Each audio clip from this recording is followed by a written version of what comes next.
Good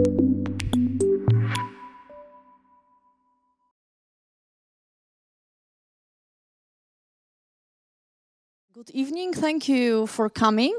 We are opening the event now, and I would like to ask Dr. Łukasz Zamęcki, the Deputy Dean of our faculty, to open this meeting from the side of the authorities of the faculty. Ladies and gentlemen, it's my great pleasure to welcome all of you in the building of Faculty of Political Science and International Relations. But of course, we are really glad and we are really happy that our friend, I could say, Professor John Mearsheimer, again visited our faculty, because this is not the first time that John is visiting faculty at the University of Warsaw. We are really happy that we have such great friends and that we can host that meeting.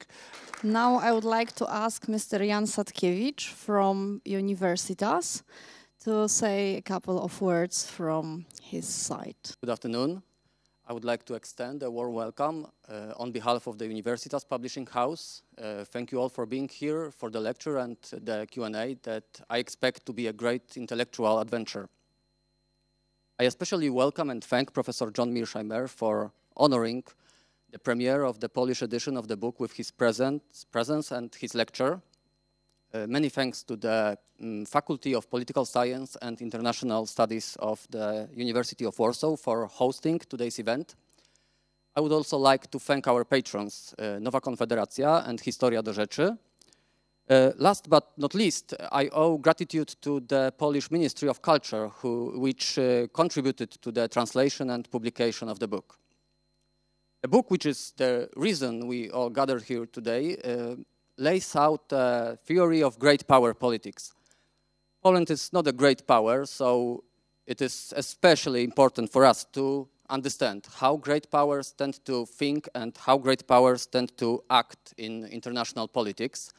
As Professor Mearsheimer once made a comparison, living next to a great power is like sleeping with an elephant. In other words, you have to be very careful. I would add, you have to be very smart. And we have had two such elephants in our neighborhood for a long time now. And it's a good idea to know better what these and other great powers may be up to in future. And this book tells us a lot about these matters. Thank you. So, John Mearsheimer is R. Wendell Harrison Distinguished Service Professor of Political Science at the University of Chicago.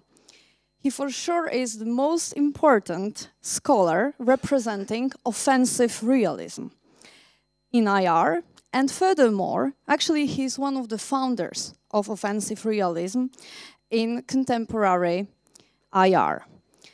Professor Mearsheimer has also been one of key and distinct voices in public debates on security issues, both in the United States and internationally. Thank you very much for those wonderful comments. Thank you very much, Jan, for translating the book. I appreciate it greatly. You know, the book has been translated into a number of languages, and before it was published and or any countries translated it, I figured that 3 countries that would translate it would be, for sure, would be Germany, Poland, and Russia. But as it turned out, none of those 3 countries until now translated the book. And the book has still not been translated into either German or Russian, which really surprised me. But I'm thrilled that the book has been translated into Poland, not only because I love the cover so much, but also because I do think the book has a lot of relevance to Poland and understanding Polish history. So thank you very much. I'd also like to thank the Faculty of Political Sciences and International Studies. I'd like to thank the Vice Dean and Jakob, and of course Anya again, and everybody else who played a role in me being here today. I love coming to Poland, and I've been to the university here a number of times. I appreciate the fact I've been hosted so many times and always shown such a good time. And thank you all for coming out to hear me talk. As I often say when I talk to large audiences like this, I'm honestly humbled by the fact that so many people are interested in what I have to say. When I was young, I never dreamed that I would be in a situation like this, where I could come and talk to large numbers of people who would effectively be a captive audience. Anyway, I therefore have to go to great lengths, especially since it's Friday and late in the day, to make sure that I give you a first-class lecture so that I keep your attention. What I'd like to do is talk for about 40 minutes, and then when I'm done talking, we can go to Q&A, and I'll answer questions for as long as you want and as long as my hosts allow me to talk. I'm not going to talk specifically about the book. I could do that, but I thought it would be better if I talked about the future of great power politics and its implications for Poland. Basically, this is the outline of my talk. I want to talk about the global balance of power from 1945 to 2019.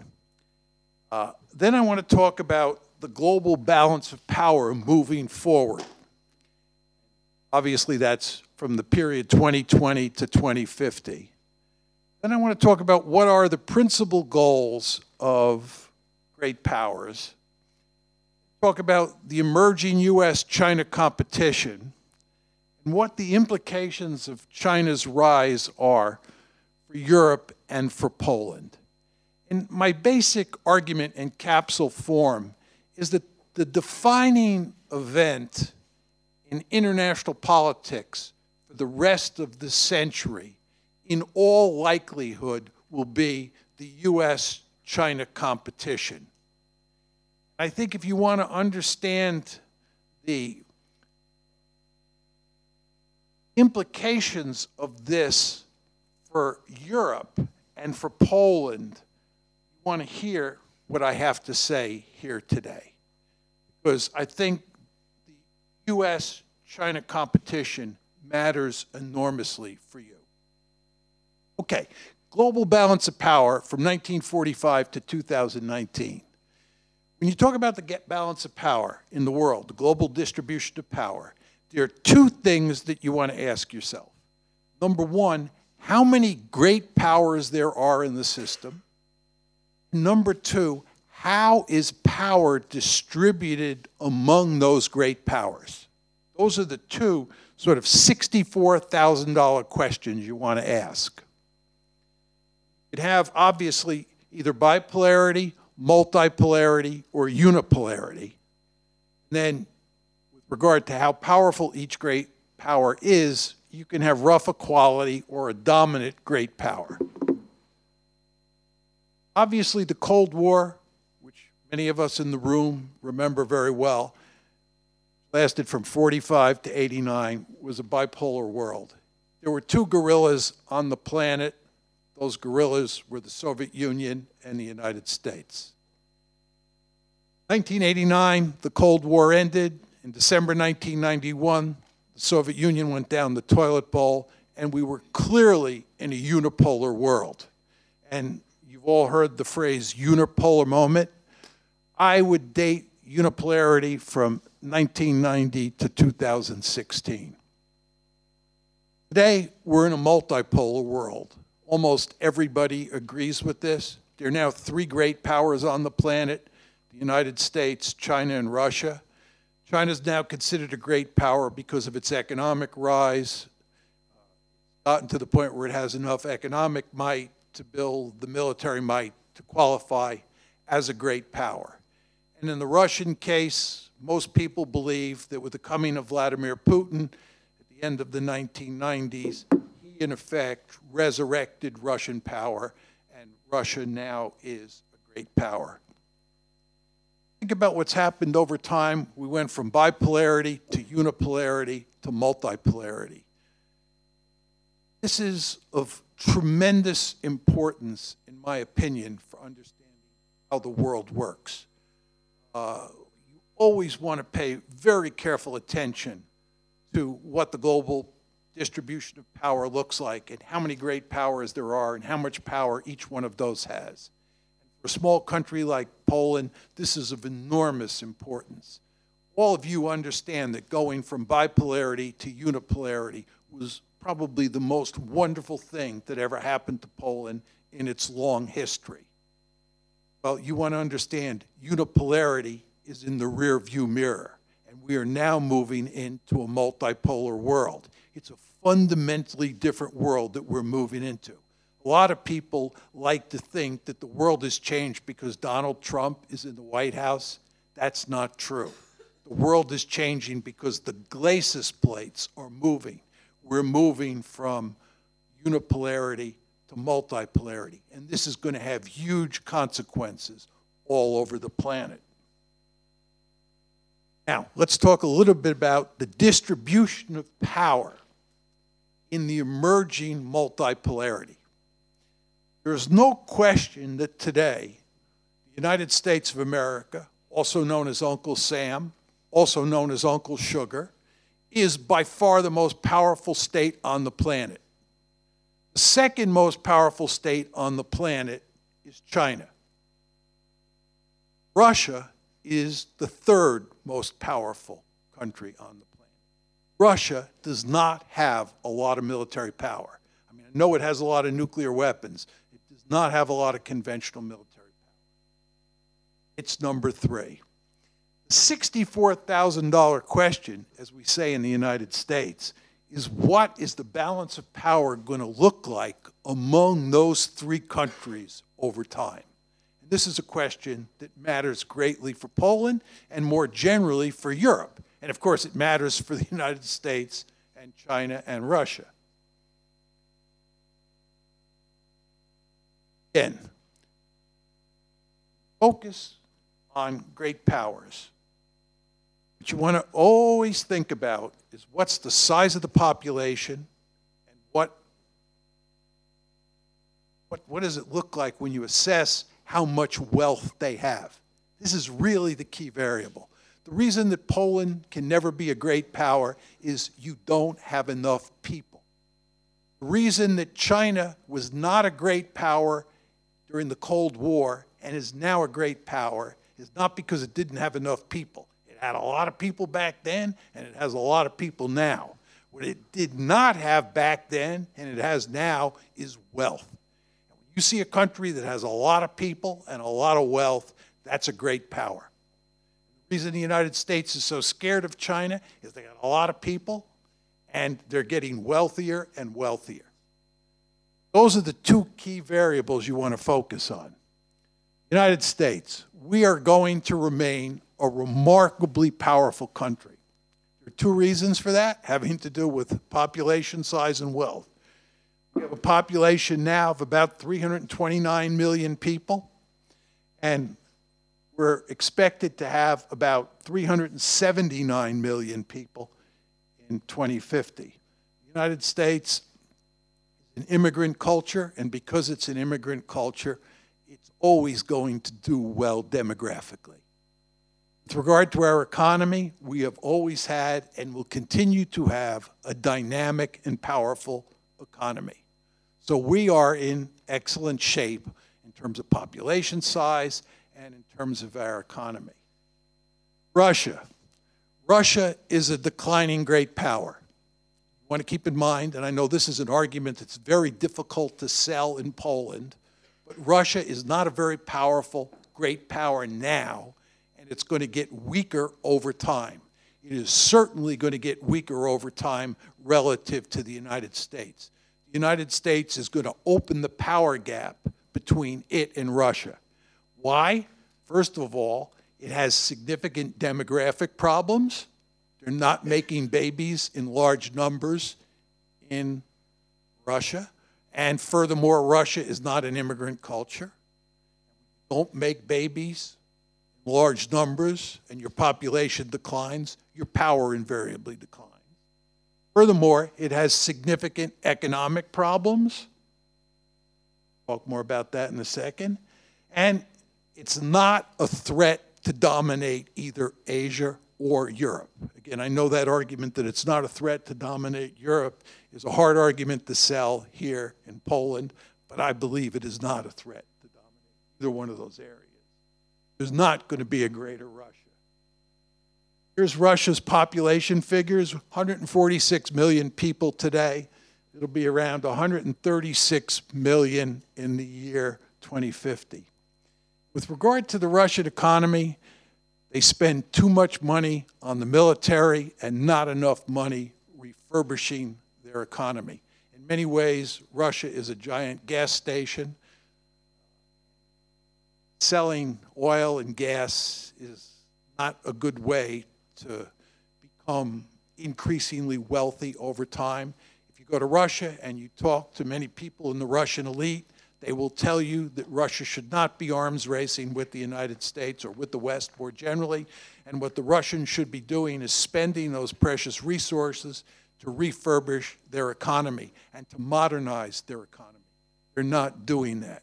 So they're in demographic trouble over the long term, and they're in economic trouble over the long term. China, this is the real threat to challenge the United States. And in fact, one can make an argument, a plausible argument, that China will overtake the United States. 50 years from now, China will be the most powerful state on the planet, not the United States. Here are the population figures. U.S. population, 329 million, projected to go to 379 million. Chinese population is now about 1.4 billion people. It's projected to stay at roughly that level by the year 2050. Chinese now have more than 4 times the population of the United States, and by the year 2050, I think they'll have 3.7 times the population. China has a lot more people than the United States does. That brings up the question, how wealthy is China likely to be? If China had Hong Kong's per capita gross national income, GNI, we use GNI these days more than GNP. China was effectively a giant Hong Kong. In the population figures, it would have 3.5 times the wealth of the United States. You want to know why Donald Trump and so many people in the United States are worried about China's growing economy? This is why. China today had South Korea's per capita GNI. It would have about twice the wealth of the United States. Think about those numbers.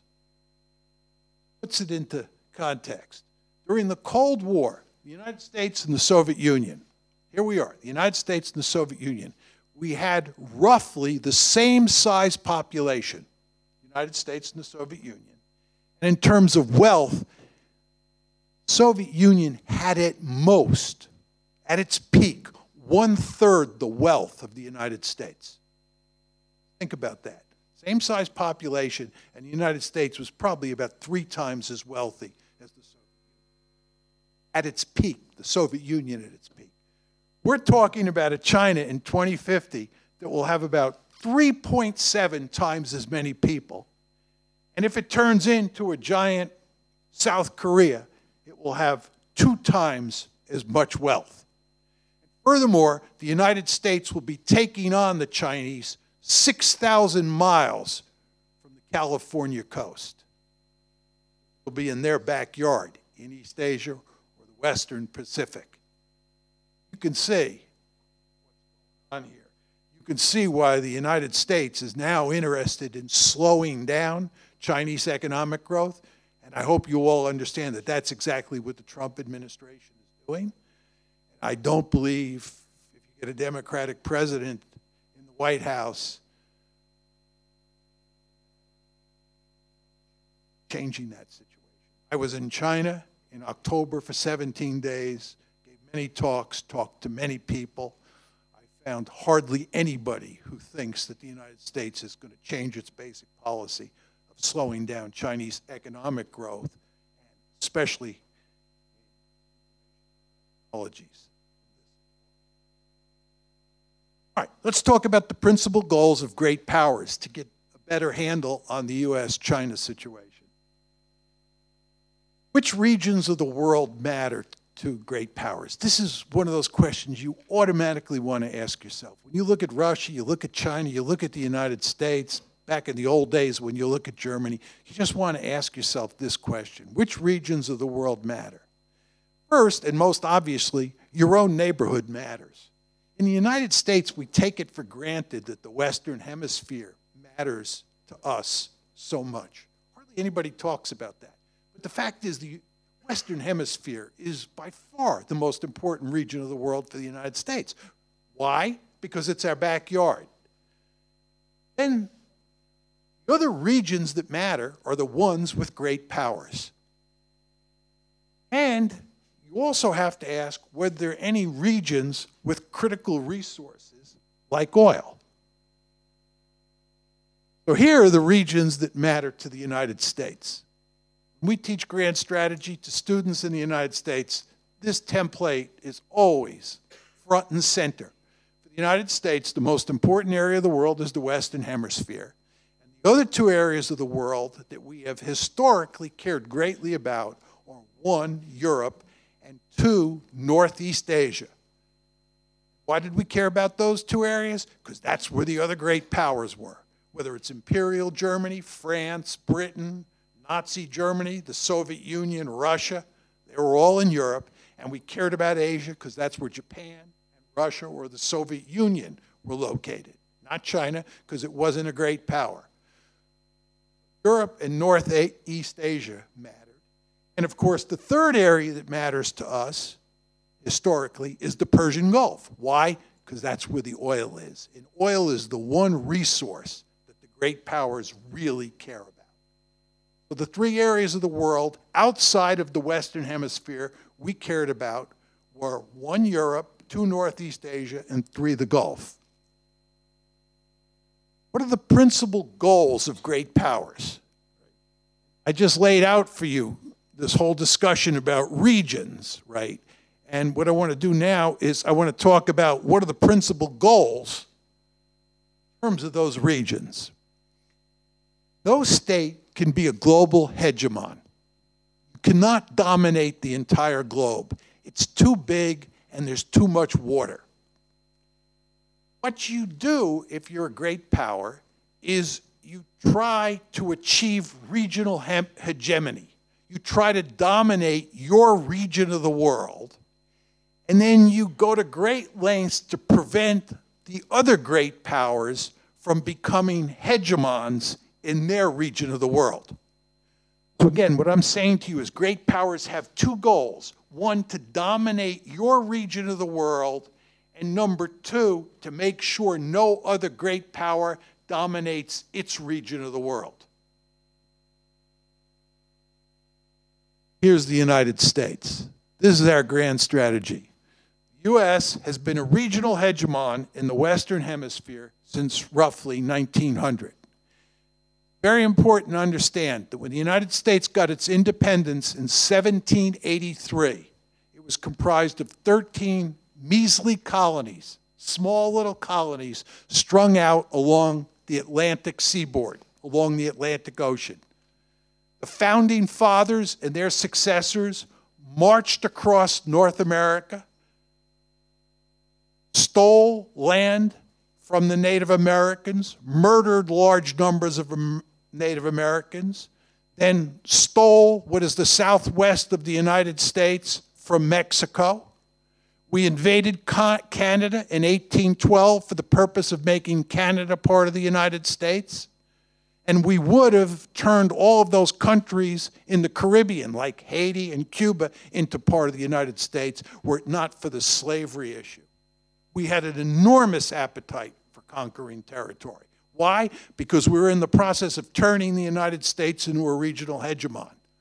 What else did we do? We told the European great powers in 1823, this is the famous Monroe Doctrine, that we do not want European or Asian great powers in the Western Hemisphere. And it's only a matter of time before we throw you out And once we throw you out, you're not welcome back. You all know about the Monroe Doctrine.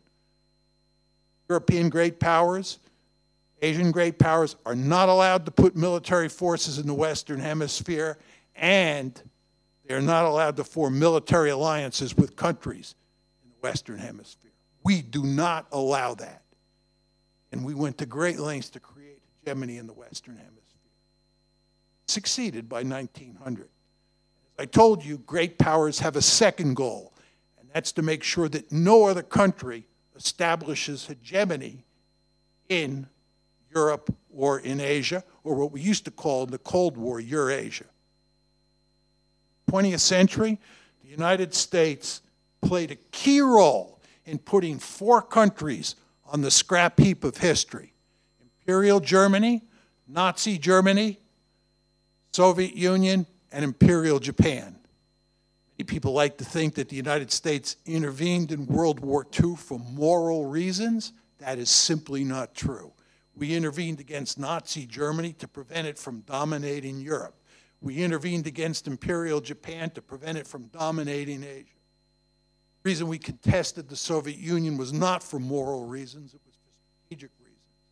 The thought of the Soviet Union dominating Europe or Asia or both was unacceptable to the United States.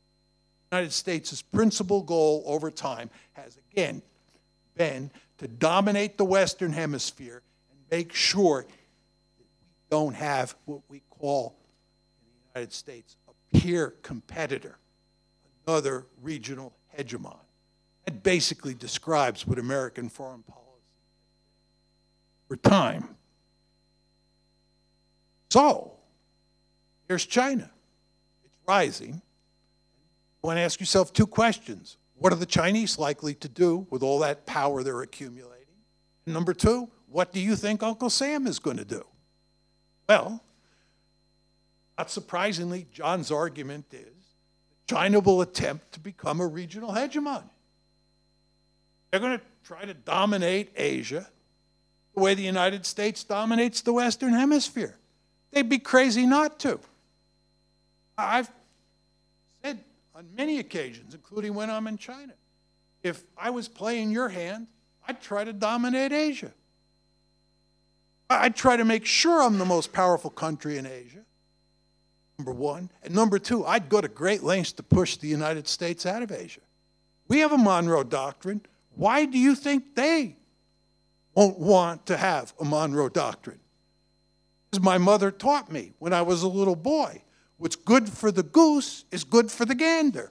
Well, if we can have a Monroe Doctrine, why don't you expect the Chinese to want to have a Monroe Doctrine? Well, they'll tell you behind closed doors that they want very much to push us out of East Asia. They want to push us first beyond the first island chain, then push us beyond the second island chain.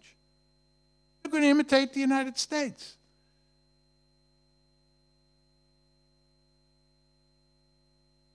Now, the question you have to ask yourself is, what is Uncle Sam going to do? I told you what we did in the 20th century. I told you what we did to Imperial Germany, Imperial Japan, Nazi Germany, and the Soviet Union. Not simply containment. We were not simply interested in containing the Soviet Union. You should understand that. We were interested in rollback as well. We were interested in finishing the Soviets off. When the Reagan administration figured out that the Soviet economy was in trouble, they really ramped up the pressure on the Soviets by accelerating the arms race. We wanted to finish them off. You should not be surprised by what Trump is doing now. You should not be surprised at all by the fact that the United States has its gun sights on China. This is the way we operate. The United States is a ruthless great power, and you should never lose sight of that. So, as I said to you earlier on, the coming Sino-American conflict, in my opinion, will be the dominating feature. And I think we are in a multipolar world. There is a third great power. That third great power is Russia.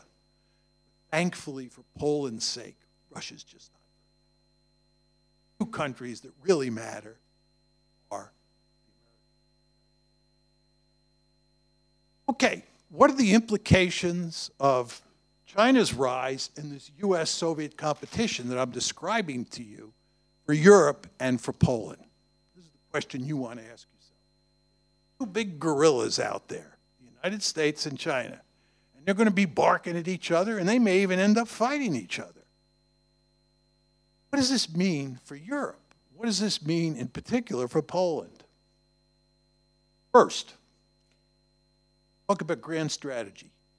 Europe has historically been the most important region of the world for the United States. Northeast Asia was second, and the Gulf was third. Let me just say a few words about this. It's very important to understand that even though we, the United States, we were attacked by the Japanese at Pearl Harbor on December 7th, 1941, and we did not enter the war in Europe until December 11th, 1941, which was when Hitler declared war against the United States. We had a Europe first policy before December 7th, 1941. And we had a Europe first policy from December 7th, 1941 until the war ended in Europe on May 8th, 1945. Why? Because Europe mattered greatly. Because Nazi Germany, and before that Imperial Germany, was much more powerful and much more dangerous to us than Japan was. Europe really mattered. When the Second World War ended and the Cold War started, the focus in the American defense establishment was on Europe. The Central Front, which some of the old dogs in this audience remember very well, the Central Front was the focus of our attention, because every time we ran a war game involving the United States and the Soviet Union, the Central Front was like a giant magnet. Soviet forces and American forces would go to Europe. Europe really mattered. That world is going away. Europe does not matter that much anymore to the United States. Europe, in fact, is now the least important of those three regions: Northeast Asia, Europe, and the Gulf. Europe is now the least important. Why? Because there's no potential hegemon here. The potential hegemon is in East Asia. We care about potential hegemons. A couple words about this. Who were America's three principal competitors in the 20th century? Just think about this. Our three principal competitors were Germany, think World War I and World War II, Japan, think World War II, and the Soviet Union, think the Cold War. All three of those countries are depopulating.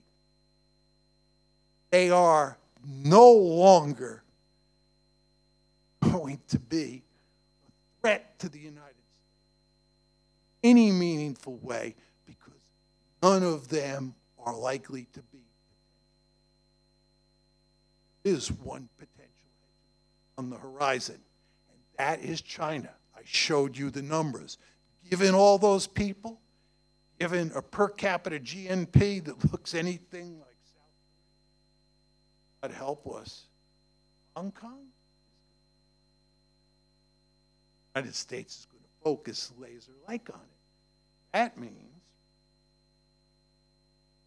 that that ordering of our priorities is disappearing, and this is going to be the new ordering.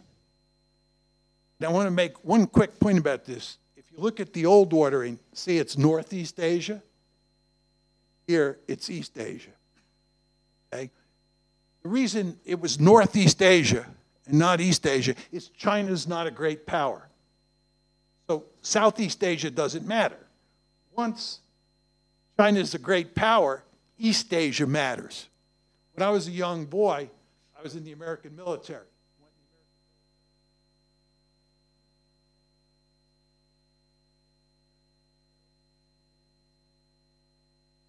March 8th, on March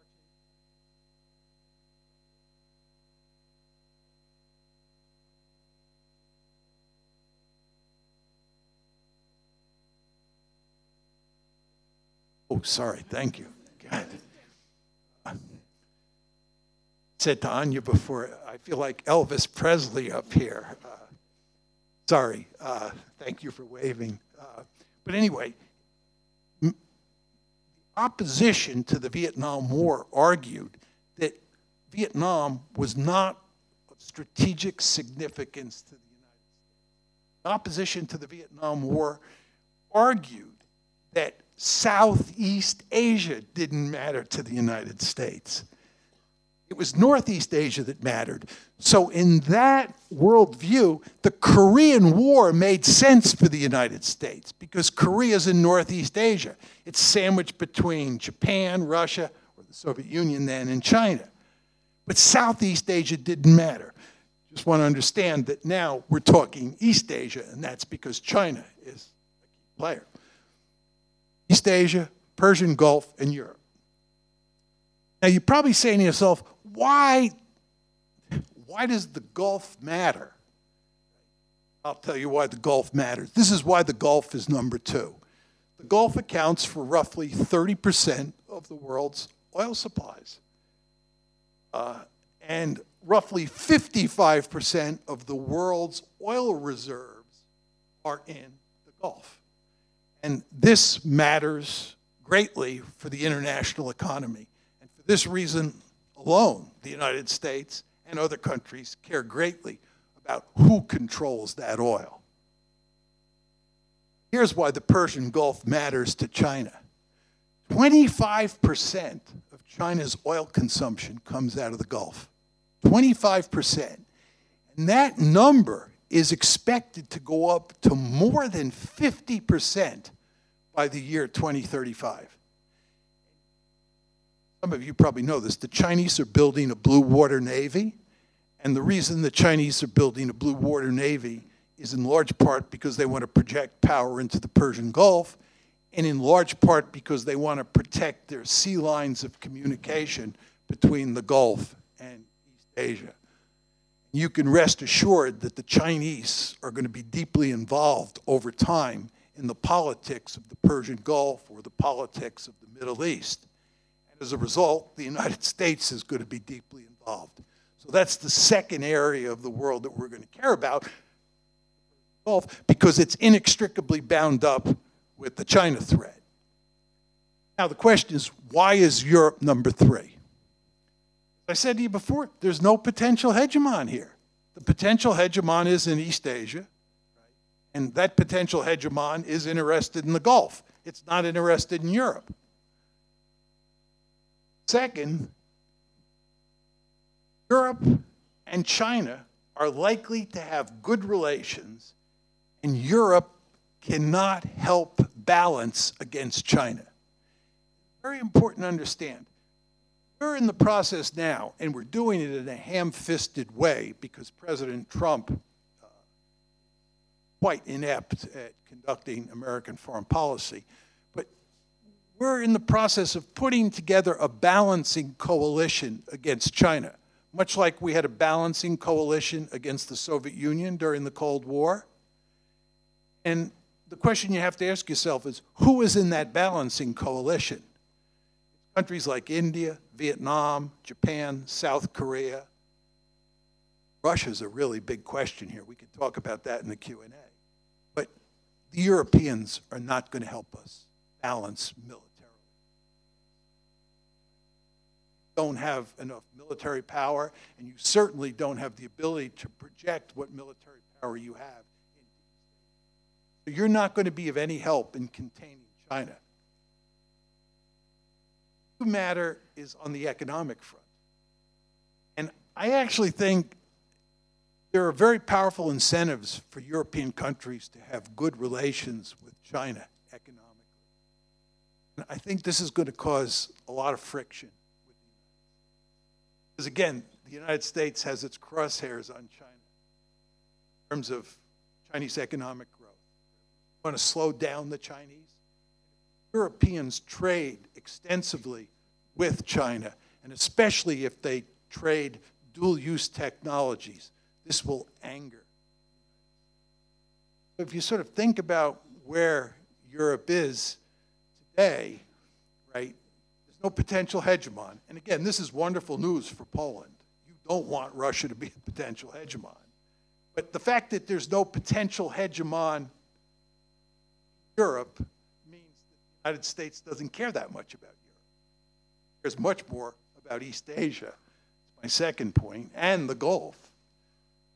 But furthermore, you're of no help to us in terms of containing China militarily. And economically, you actually may work to undermine what we think. Why I think U.S.-European relations are in for some rough years ahead.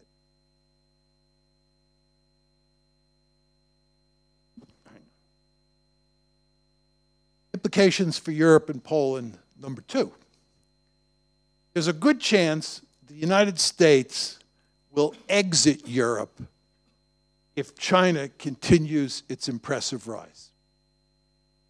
And of course, this would lead to serious trouble in Europe.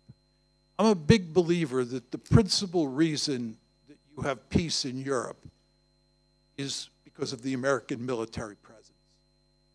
This is not so true in Poland, because I think most Poles understand this. But in Western Europe, they believe, foolishly, that the reason you have had peace in Europe is because of the European Union and all the economic independence, power of this institution.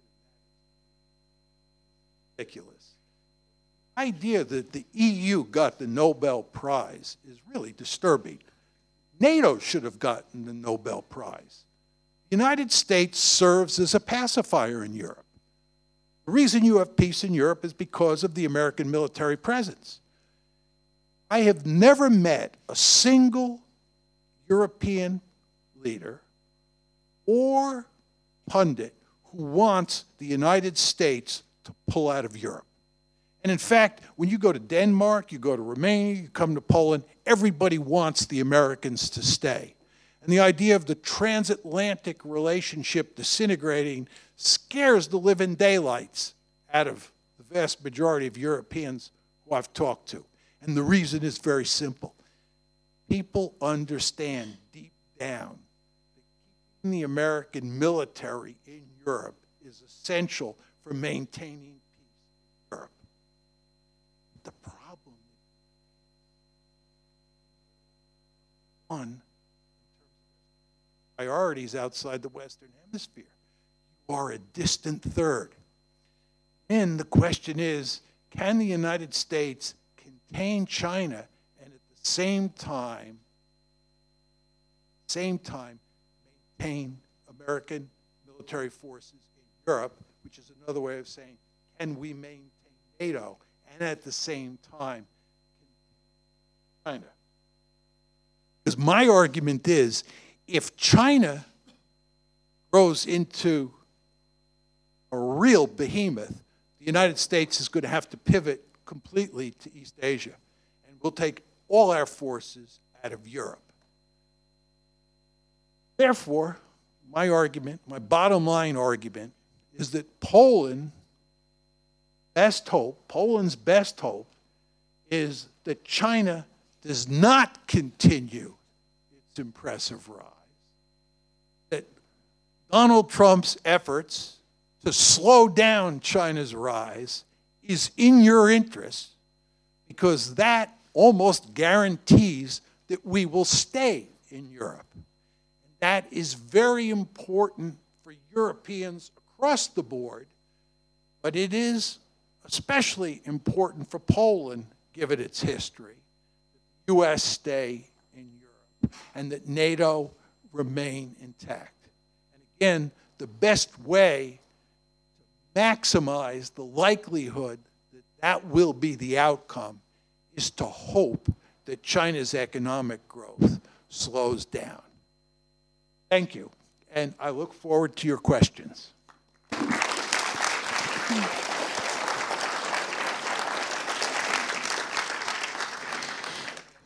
Okay, so thank you for your, as always, excellent presentation. And now we have plenty of time for questions and answers. And Professor Haliżak is the first.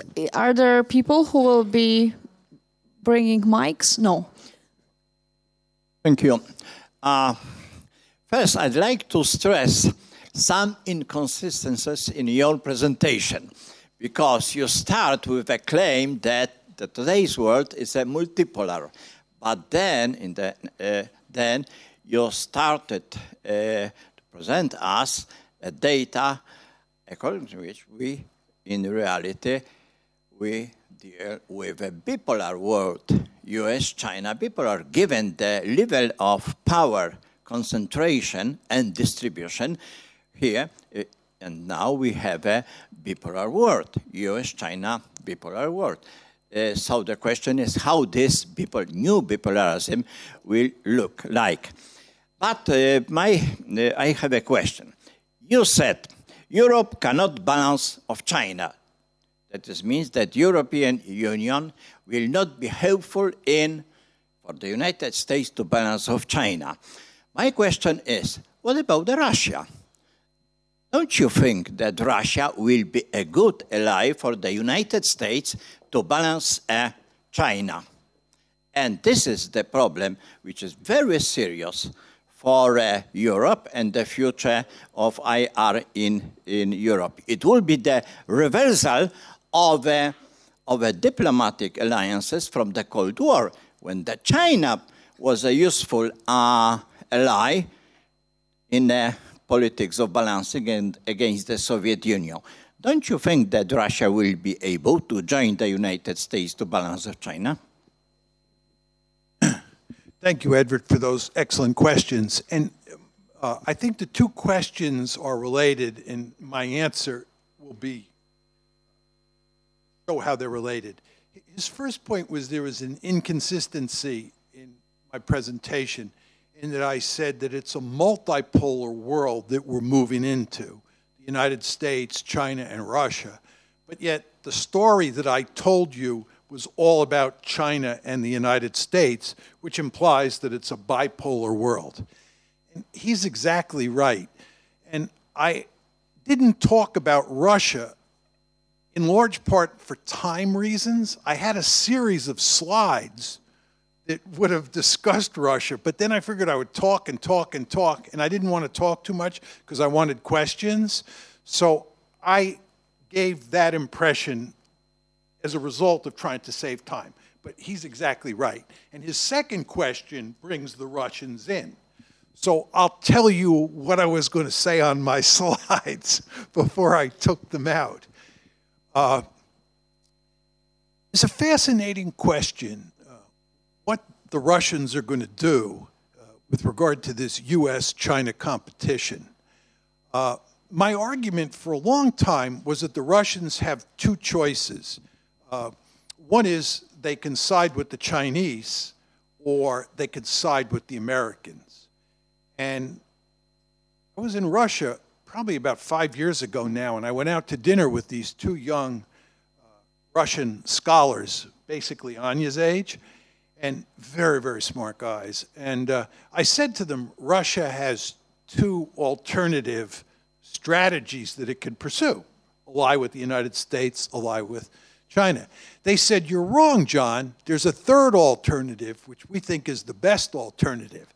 And I kind of scratched my head and said, what could be the third alternative? But they pointed out very smartly that the third alternative, and the best one from their point of view, was to sit on the sidelines and not get involved, right? If the United States and China are going to tangle with each other, stand back, which I thought was very, very smart. But what's happened now is that the Americans have foolishly pushed the Russians into the arms of the Chinese. This is largely a result of the Ukraine crisis and all of this discussion on how the Russians intervened or interfered in the 2016 presidential election.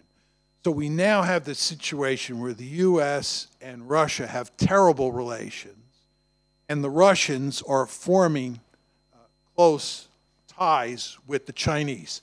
From a strategic point of view, this is idiotic. The United States should be doing everything it can to have good relations with the Russians so that they can help us balance against China.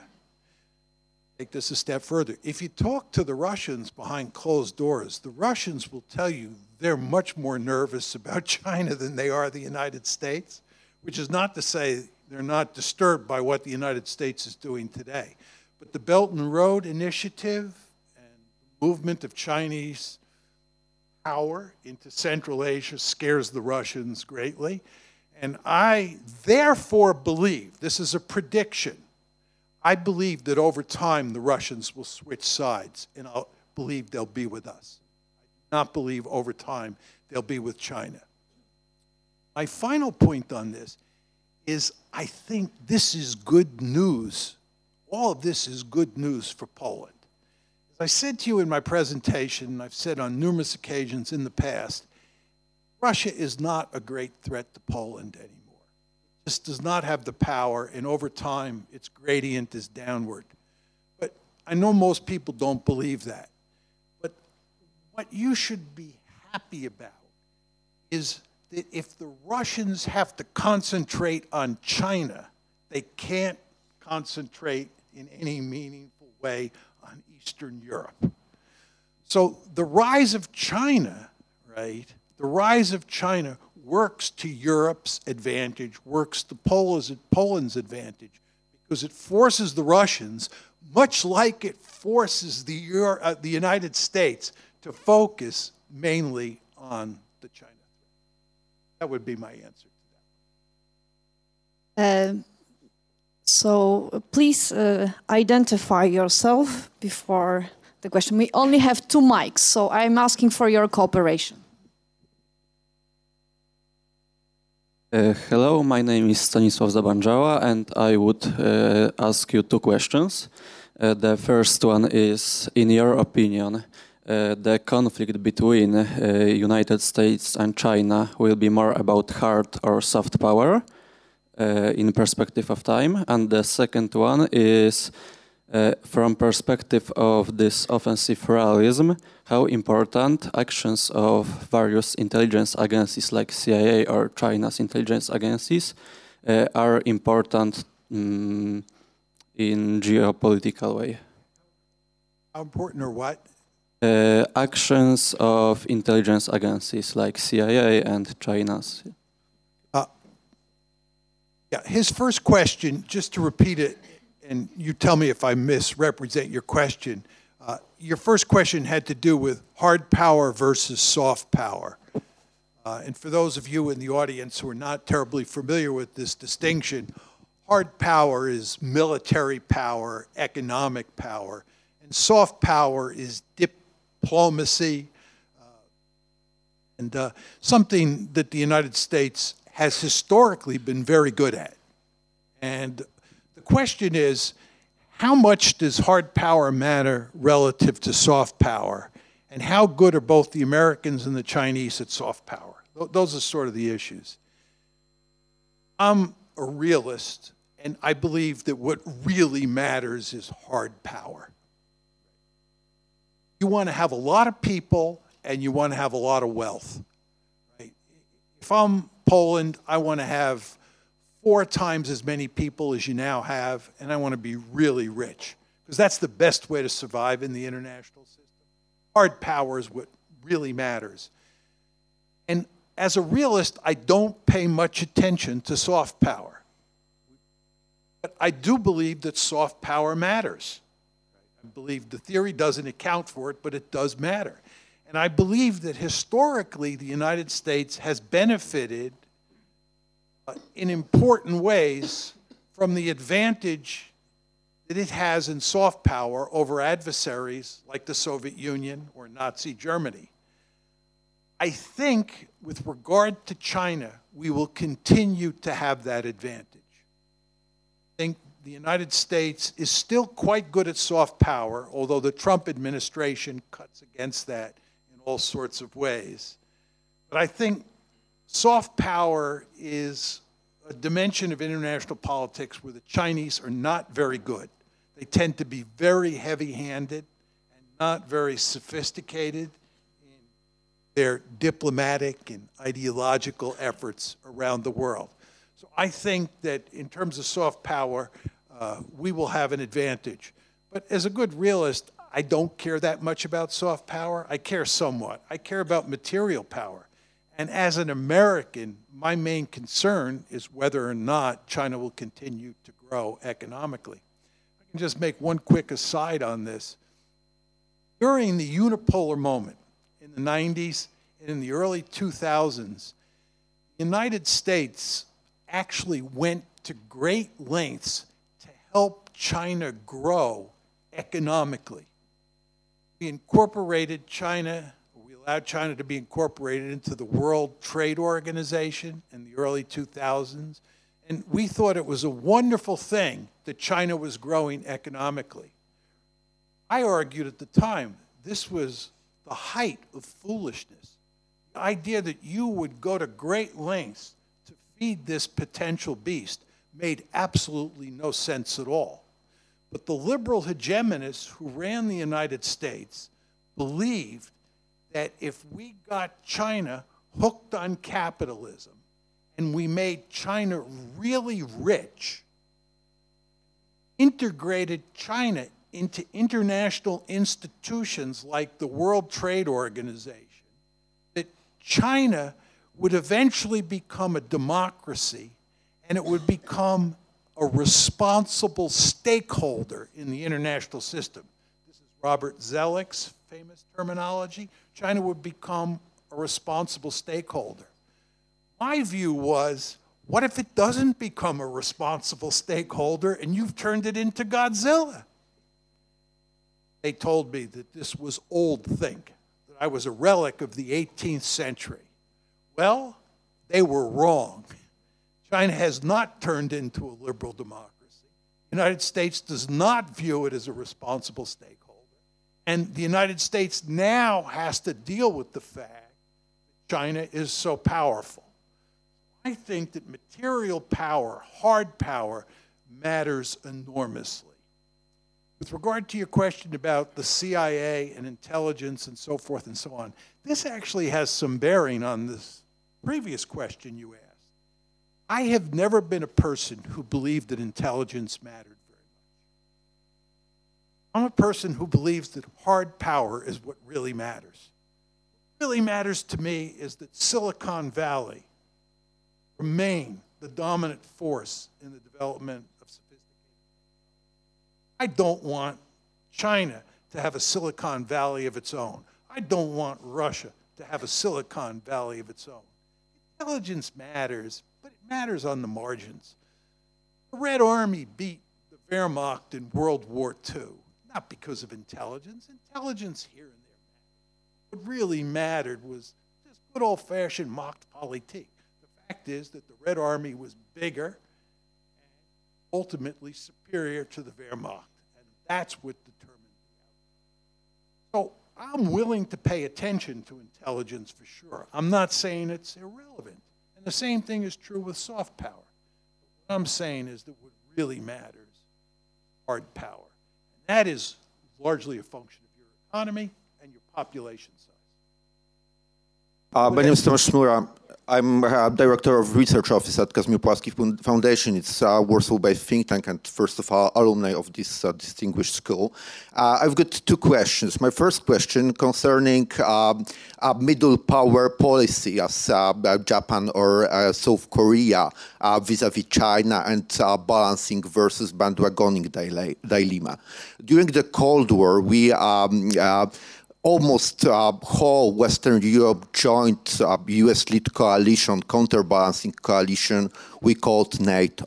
And right now in the East Asia, we've got a little bit different situation.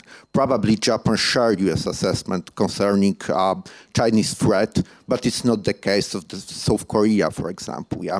South Korea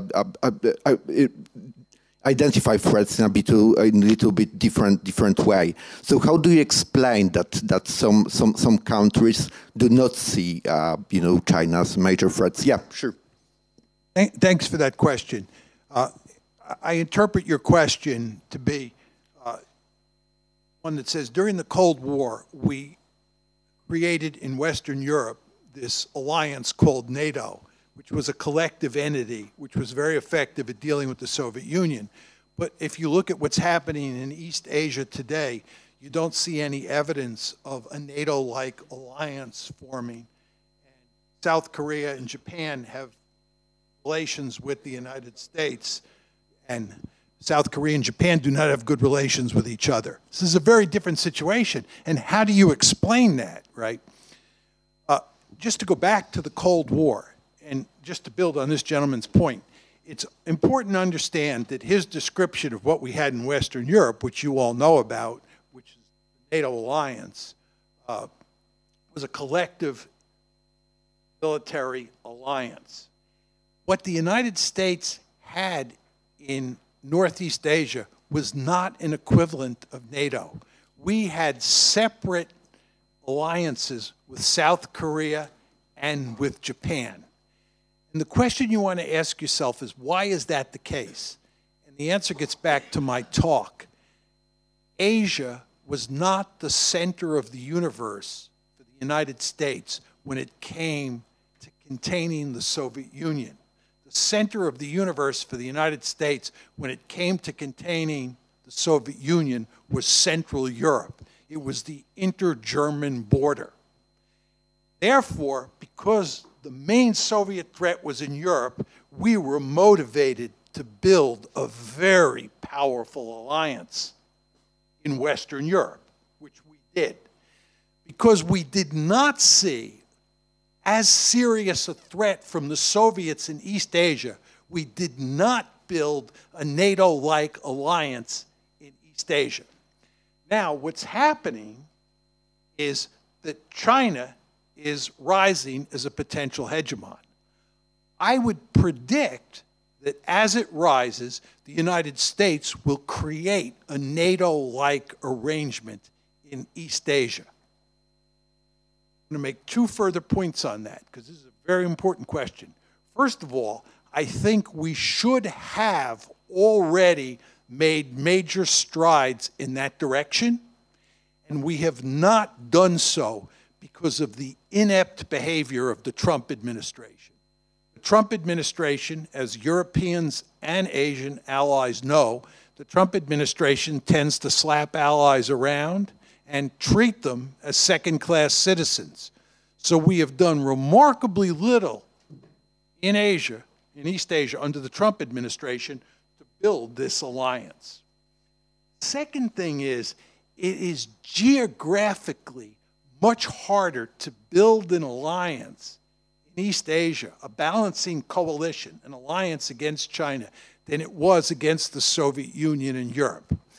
The Soviet threat in Europe was on the inter-German and the Czech-German border. There were three countries in the East that mattered: East Germany, Czechoslovakia, and Poland.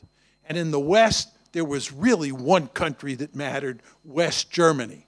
And I could tell you exactly what the alliance looked like in the West and in the East as well. I could tell you where all the forces were located. They were eyeball to eyeball on the inter-German and the Czech-German borders, right? And it was easy for the United States, for geographical reasons, to bring everybody together, except for the French, who, as usual, caused us all sorts of headaches because they're the French.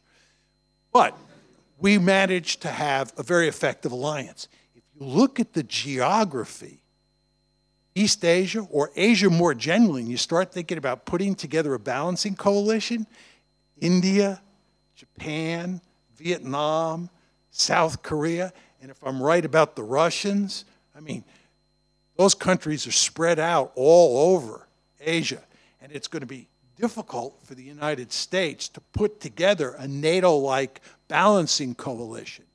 It's going to require truly effective leadership.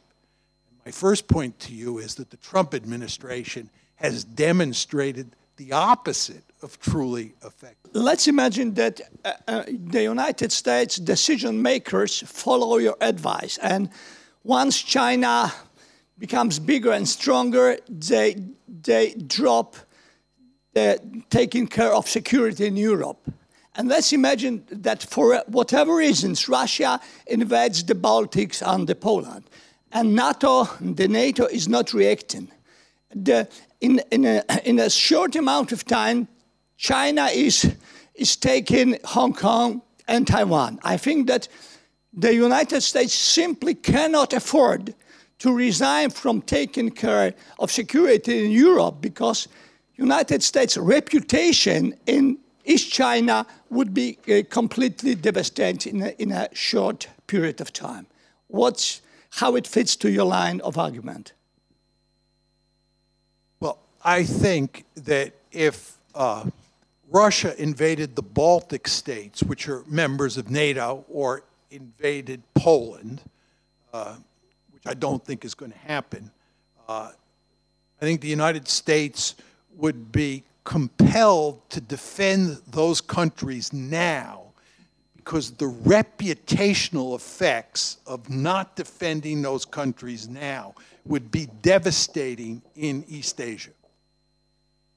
Let me just give you a slightly different example. Taiwan. If you go to China today, a lot of Chinese believe, and these are Chinese elites, that the United States will not defend Taiwan if China were to attack Taiwan. I've told the Chinese, I think this is a huge mistake to think this. The United States has a profound interest in defending Taiwan because of the reputational effects of not defending Taiwan. But I think the situation is going to be much different. The United States, if it leaves Europe, will not leave Europe, right, because it doesn't want to defend X, Y, or Z.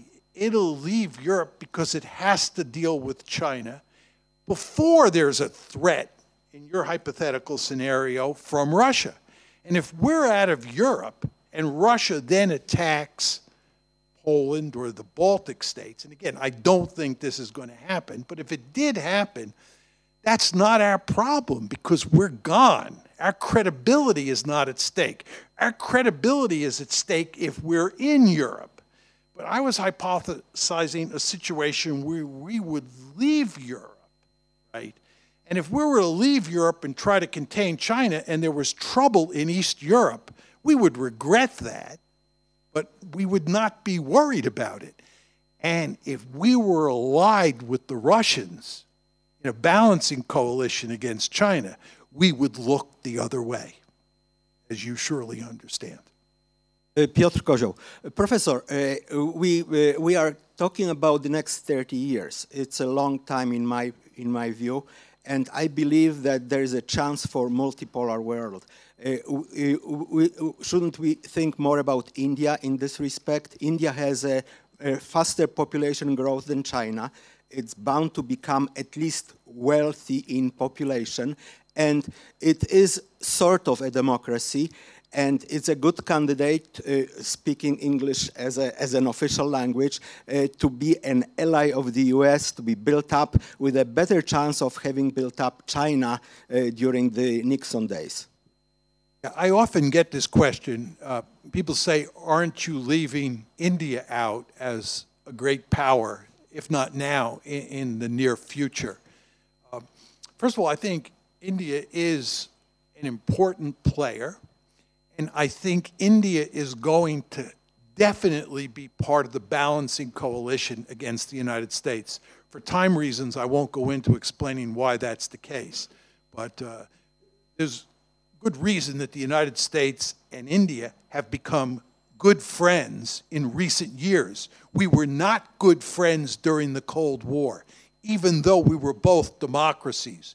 So don't believe these stories that India and the United States are good friends because they're both democracies. We were not good friends when we were both democracies during the Cold War.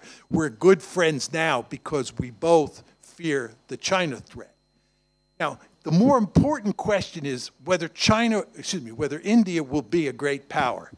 As you correctly pointed out, it's got demographics on its side. I mean, it's basically as big as China. The problem is wealth. And there's, in my opinion, no evidence that India is going to grow economically in the decades ahead the way China has grown in the past 3 decades. If it does, then I'm wrong, and you're right, and there are 4 great powers out there. but we will help them grow. By the way, I just want to say just a word about, this is a very important point, just about helping China. I told you that during the unipolar moment, the United States helped China grow because we thought we could turn it into a responsible stakeholder. During the latter part of the Cold War, once the United States and the Chinese jumped into bed together, the United States helped China grow because we wanted China to contain the Soviet Union along with all of our other allies. And the stronger the stronger India was, the better able it would be to help contain the Soviet Union. So we had a vested interest in helping China grow during the Cold War for good strategic reasons. This is why we had a very important incentive to help Western Europe and Japan and South Korea grow more powerful during the Cold War to help us contain the Soviet Union. So I agree completely with your point that we will have a vested interest in growing the Indian economy to make India more powerful. Again, remember my emphasis on hard power for purposes of containing China. But if I'm wrong and India takes off much the way China took off, and India grows into a great power, then we'll see what happens.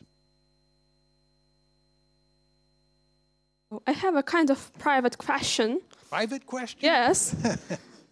Quite recently, you won the first prize of Valdai Forum in Russia, supported personally by Putin.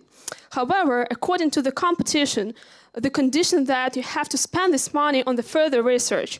My question is, what kind of research are you going to conduct next? Thank you. Yeah, this is an interesting issue. The Russians have this conference every year, and it's mainly sponsored by the Putin government, by Putin. It's called the Valdai Conference. And this past year, to my shock and surprise, pleasant surprise, they awarded me the best book of the year for 2018. And I have these pictures on my phone that are really quite impressive of their announcing that I won this book prize. It's for the book, The Great Delusion, that Anya referenced before, at the Valdai Conference. I was not there. I had no idea I won the prize, but nevertheless was glad that they thought my book was so impressive. I felt honored. Then I learned later that there's a $10,000 prize, as this young woman alluded to, that comes with the book, and that they give you that prize for future research. Well, I've not established exactly what's going to happen with regard to that money, because they have been talking about the possibility of using that money to publish The Great Delusion, the book that won the award, in Russia, and using the $10,000 as a subsidy. I don't think that's going to ultimately happen, and it's not clear what I would use the $10,000 for. Although it is clear from my discussions with them that you can spend the $10,000 on anything you would like to spend it on. But I have not reached any final conclusions with them, and therefore have not received the $10,000. Professor, my congratulations for a new edition of widely known book. I have a short question. You said that one scenario can be to draw Russia away from the strategic partnership with China. In this context, what is your assessment of the strengthening of eastern flank of NATO in so-called NATO open door policy? What is your assessment of the strengthening of eastern flank of NATO an open door policy implemented by NATO in the context of your scenario that is possible to draw away Russia from cooperation with China? Yeah. I think that I was one of the many realists who argued from the beginning, from the mid-1990s, that NATO expansion, coupled with EU expansion, coupled with the color revolutions, was going to eventually lead to big trouble. First NATO expansion was in 1999, when, of course, Poland became part of NATO. Then in 2004, you had the second big expansion when the Baltic states, Slovenia, Slovakia, Bulgaria, Romania became part of NATO. And the Russians were adamantly opposed to the 99 expansion, and they were adamantly opposed to the 2004 expansion. They were too weak to do much about it, and those expansions were far enough away from Russia's borders, say for the Baltic states, that NATO got away with it. But nevertheless, we decided from the very beginning that there was an open door policy here, and anybody who wanted to become part of NATO could become part of NATO. The big mistake that we in the West made, especially true of the United States, was in 2008 at the April Bucharest summit. This is the NATO summit in Bucharest in April 2008. Mainly at the instigation of the United States, we said that Ukraine and Georgia would become part of NATO. In my opinion, that was a bridge too far, and that led to untold trouble. It's no accident, in my opinion, that in August 2008, remember the Bucharest summit is April 2008, in August 2008, you had a war between Russia and Georgia. The Russians made it very clear at the time, Georgia is not becoming part of NATO. We'll wreck it before we let it become part of NATO. And on February 22nd, 2014, the crisis broke out over Ukraine. You now have a war in eastern Ukraine, and that was precipitated in large part by the April 2008 declaration that Ukraine would become part of NATO. The Russians have made it very clear Ukraine is not going to become part of NATO. They'll wreck Ukraine before they become part of NATO.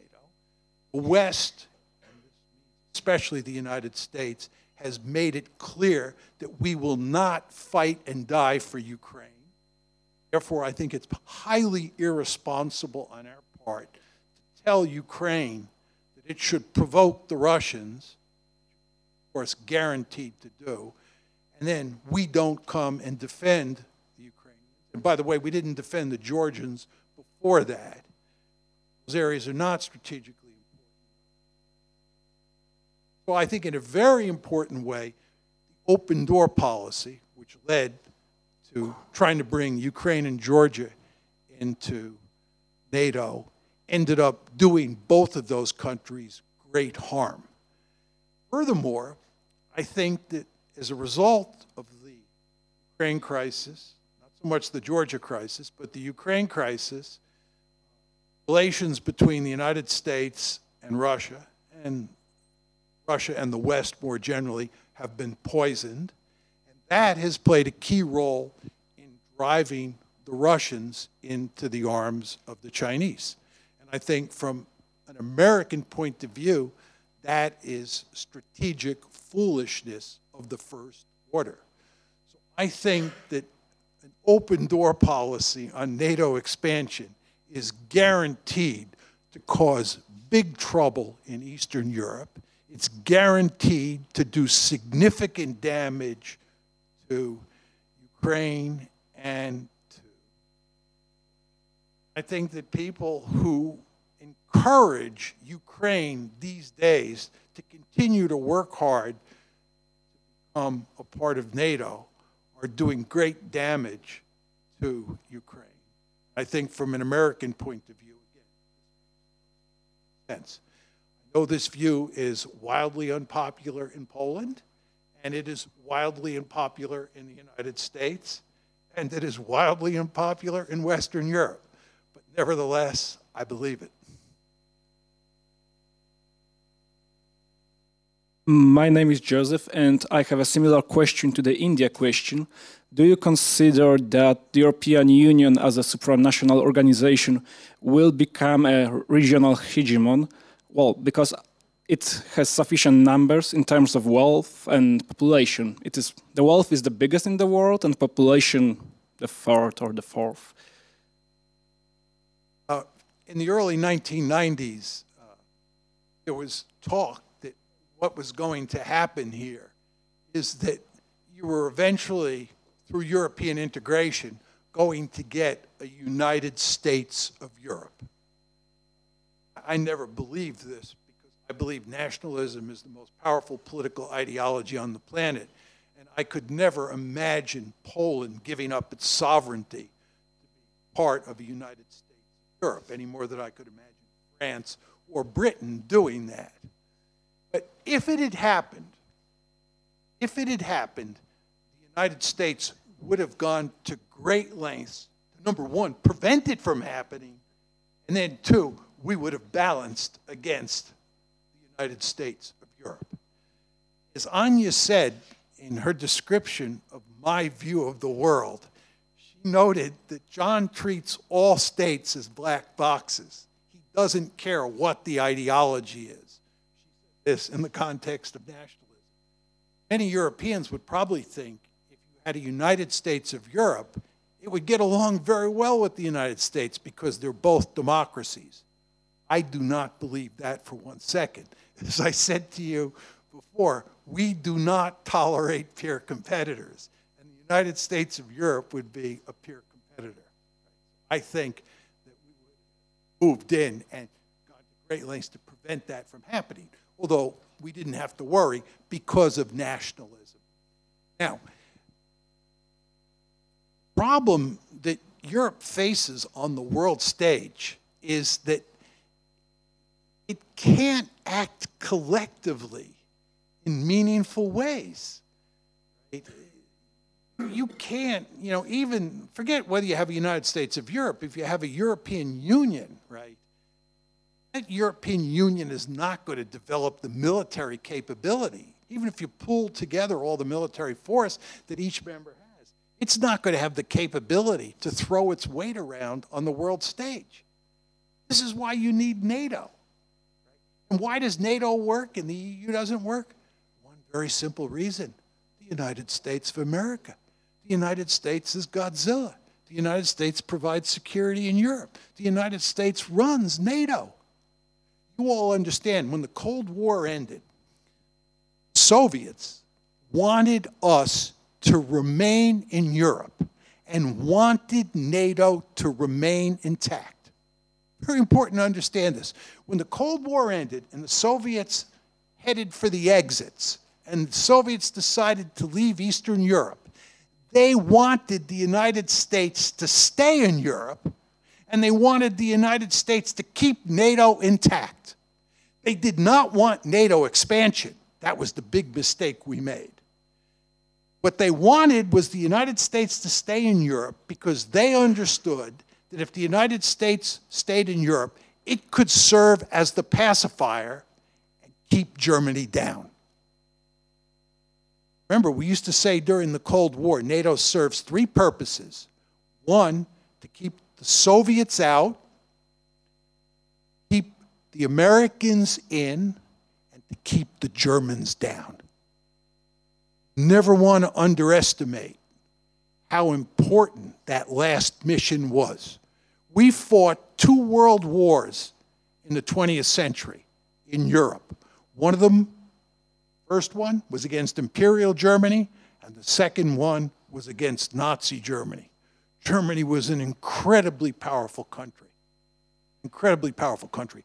And when World War II ended, the question of what to do with Germany was a huge issue for both the Soviets and the Americans.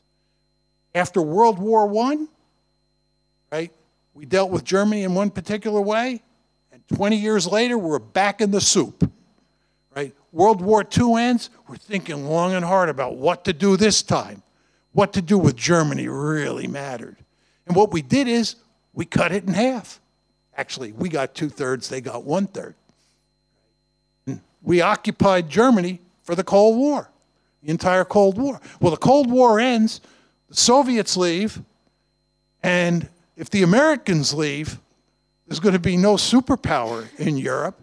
The Germans are going to reunify. Do you want to run that exercise again? You want to do that one again? No, we really don't. So what the Soviets wanted was for us to stay and serve as the pacifier. This is the same reason you want us to stay in Europe. You understand we're the pacifier. All this nonsense about the European Union and economic integration, promoting peace and so forth. Don't buy that. It's the American pacifier. That's why the rise of China is such a potential problem for you. So they wanted us to stay. And of course, we did stay. And Germany did reunify. It's thoroughly demilitarized. Really kind of pathetic how little military power the Germans have. That probably makes most other Europeans feel good. Not Donald Trump and not before him Barack Obama, but it's true. So Germany's not a threat. And over the long term, Germany is not going to be a serious threat in Europe because they're depopulating. Thank you for a great lecture, Professor. My name is Oskar Fortis, and I would like to comment on one of your sentences. You said that you cannot name one specific politician in Europe that would want Americans gone from here. So I have one proposal. So let's look at that this way. The Russians are getting weaker and weaker every day, as you suggested.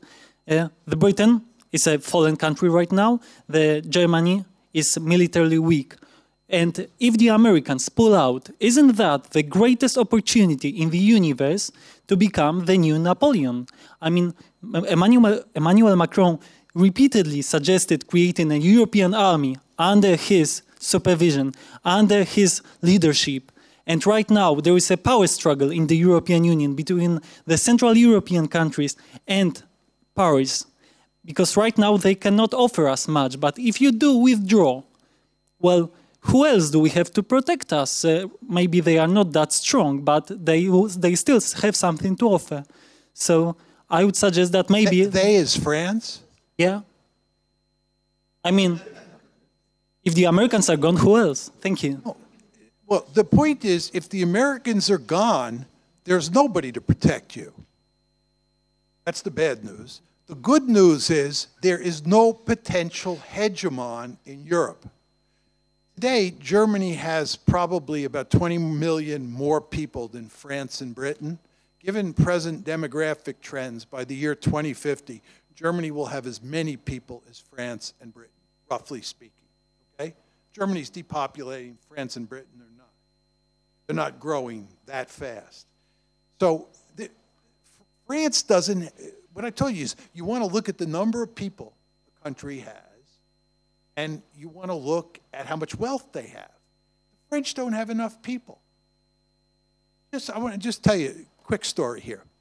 I apologize for talking so long. 1792 to 1815, 23 years. Those were the French Revolutionary and Napoleonic Wars. 1792 to 1815. Took 6 balancing coalitions over 23 years to finally finish France off. World War I, the world took on Imperial Germany. World War II, the world took on Nazi Germany. What happened here? The French were making lots of babies before 1792. Many people hypothesized that one of the principal reasons you had the French Revolution, huge numbers of young males who were unemployed. For some reason, the French stopped making babies in large numbers after 18. Germans, on the other hand, were making babies in large numbers. If you look at the 5 big European ethnic groups to come to the United States, in order of size, it goes like this. 1 is German Americans, 2 Irish Americans, 3 Italian Americans, 4 Jewish Americans, and 5 Polish Americans. Notice there are no French Americans there. You notice that? To the extent they're French Americans, they came from Quebec, Quebecois. No French. And you know that Bismarck put together the Second Reich between 1862, when he became the head of Prussia, and 1870, when he defeated France. So he put together the Second Reich, and they were making babies like crazy. They're making so many babies that German Americans are the largest ethnic group to ever come to the United States. Just think about that. I'm saying to you is the reason that France was no longer a serious threat after 1815 is they stopped making babies. And the reason that Germany was the principal foe in World War I and World War II is they were making lots of babies. Population size matters. You look at France today. Do you seriously think that France has manpower to dominate Europe? If I'm a Pole, the last thing I want to do is depend on the French to protect me, or the British, or the Germans. As a good realist, I understand we operate in a self-help world. You want to take care of yourself. You don't want to depend on others. That's the bad news. The good news is you don't have to worry about France or Germany or Russia trying to conquer you, in my opinion, because none of them are powerful enough. And all of this gets back to the fact that people in Europe just don't make babies anymore in large numbers, 1. And 2, you're not immigrant cultures. The great advantage that the United States has is that we stop making babies, we just import people, and we turn them into Americans. And Donald Trump notwithstanding, we're actually very good at that. I'm a perfect manifestation of that. You know, German Catholics and Irish Catholics back in the day came across the Atlantic Ocean and ended up somewhere down the line producing me. Hello, my name is Barbara Ragurska, and I would like to ask about the economic aspect. So do you think that American leadership, economic leadership in Asia will be an important factor in containing Asia? Asia is already doing it. One Road, One Belt, One Road initiative, regional comprehensive economic partnership. What about American strategy? I believe there's going to be an intense security competition between the United States and China. I believe it's going to have a military dimension, which I've focused a lot of attention on here. Yet to your point, I believe it's going to have an important economic dimension. Trade war and the technology war that we're now engaged in with China part of that broader security competition. Military competition and economic competition, 2 elements of the security competition. And what I said to you folks before about Europe and its role in the U.S.-China competition is I believe you will not be able to help us in the security competition, in the military competition. It's in the economic competition where you will matter. And the question is, will you or will you not facilitate Chinese economic growth and the development of the sort of sophisticated military technologies that we don't want to see them develop? So I think the economic dimension is as important as the military dimension when you talk about the security. Hello, my name is Filip Wieczyński, and I've got 2 questions. Sorry for that. Would you... Okay, then the last one. Any action points? Or as Poles driven by self-interest, let's say?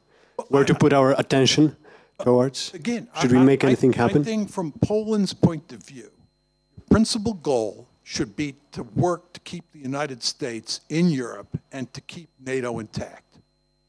Very important to do that. And related to that, I think that you should hope, I'm not sure you can do a lot, but you should hope that China's economy slows down. You should hope that Trump's economic policies and his successors' economic policies work. Because if China does not rise in the future the way it has risen over the past 3 decades, then I think the United States will stay in Europe. So many Americans and so many Europeans who are invested in keeping NATO intact. In other words, keeping the United States. That should be the principle. Ridvan Bariur Costa, I'm a PhD student. Applying your structure, your concept, theoretical, regarding recent events in the Middle East, Iran, Turkish actions in Libya, Russia, and so on, could you explain to us by using these frameworks that you presented to us? Thank you. This gentleman's question boils down to what do I think great power politics has to say about the Middle East. Given time constraints, I'll just make a couple points because I could talk for 2 hours on this, and I know I'm not happy to hear that. American First of all, I think that in terms of what we call the forever wars, fighting in Afghanistan, fighting in Iraq, getting involved in Syria, fighting against ISIS, fighting in Libya, all these things were foolish in the extreme. We call these the forever wars. I think it was a huge mistake on the part of the United States to engage in these wars. As Anya can tell you, I was one of the leading opponents publicly of the Iraq War in the United States. I thought it was a completely harebrained scheme. So I think that we should stay out of those conflicts. Now, this is to take it in a somewhat different direction. Remember I said there are 3 areas of the world that matter to the United States. And I said the Persian Gulf is the second most important area of the world. The Persian Gulf, of course, is a big chunk of the Middle East. And you all understand that what separates the Persian Gulf from the rest of the Middle East is oil. The reason I talk about the Persian Gulf is that's where the oil is. Who cares about Syria? Who cares about Israel? Who cares about Egypt? They don't have oil, right? We care about those places that have oil. Those are the strategically important areas, okay? And my argument was we should care about the Gulf, and we will be involved there. Final point on that is what we are doing with our policy towards Iran is we are driving the Iranians into the arms of the Chinese, just like we're driving the Russians into the arms of the Chinese. I was in Iran in December 2017. I believe I was the first American to get a visa to go to Tehran or to go to Iran after the Muslim ban, after Trump's Muslim ban, when Iran said no Americans can get a visa to get into Iran anymore. But I was there in December 2017. And what's really quite stunning in Iran is you see no American influence. Almost everywhere you go in the world, you see McDonald's, Kentucky Fried Chicken, so forth and so on. You see evidence of American soft power. You don't see any of that in Iran. What you see lots of is Chinese influence. Chinese and the Russians and the Iranians recently had a big naval exercise in the region. This is not in their interest. We want the Russians on our side. So instead, what we're doing is we're driving the Iranians into the arms of the Chinese. Furthermore, and one could argue even more dangerously, we have created a situation on the nuclear issue that, in my opinion, has no happy ending. You all know that the United States withdrew from the JCPOA. That's the nuclear deal with Iran that was consummated in 2015. President Trump withdrew from the JCPOA in May of 2018. And he decided with his lieutenants that what we're going to do is we're going to put maximum pressure on the Iranians. And we're going to get the Iranians, with all this pressure we're putting on them, to throw up their hands, to surrender. And they're going to give up their entire nuclear program, number one. Number two, they're going to give up their ballistic missile program. And number three, they're going to fundamentally alter their foreign policy so it suits the interests of the United States. This is what we're demanding. Does anybody seriously think that the Iranians are going to cave in and agree to this? I don't think so. And it hasn't worked. 18 months have passed. 18 months. And there's no evidence it's working. And that's why the administration is actually getting desperate. You notice that we are now putting huge pressure on the Europeans to set snapback sanctions back into effect because we need help there. You understand this is one of the reasons we killed Soleimani? We killed Soleimani because we're upping the pressure. Why are we upping the pressure? Because we're getting very nervous that the policy doesn't work. And you all understand if the policy doesn't work, what the Iranians are going to do, and they're already doing it, is they're enriching uranium. That puts them closer to a nuclear weapon. That's what the JCPOA was designed to forestall. We have this basic situation in the Middle East where, number one, we fight the forever wars, which are meaningless. Number two, we are driving the Iranians into the arms of the Chinese. And number three, we are precipitating a huge crisis with Iran when, in fact, we had a good deal that had basically dealt with the problem for at least the next 15 years. All of this is to say, I think, that American policy in the greater Middle East has been remarkably foolish.